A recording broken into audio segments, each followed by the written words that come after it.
परमेश्वरको हजुरलाई धन्यवाद छ। हजुरले यो सुन्दर दिन दिनुभयो, यसरी जो ज्ञानटकी मण्डलीमा आज हामीलाई यो दोस्रो दिन बनाइसक्नु भएको छ।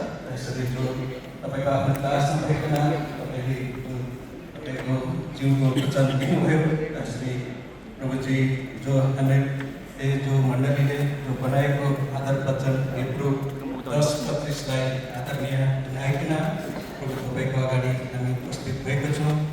तपाईँ परमेश्वरले भन्नुभएको छ, जो स्वर्ग मेरो सिंहासन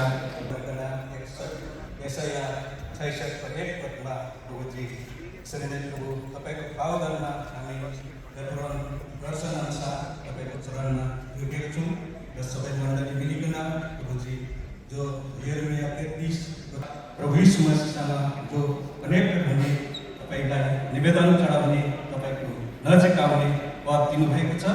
त्यसरी जो मत्ती 28को जो 18 पद अनुसार प्रभु यीशु मसीह स्वयं आफै बोल्नुभएको छ, स्वर्ग र पृथ्वी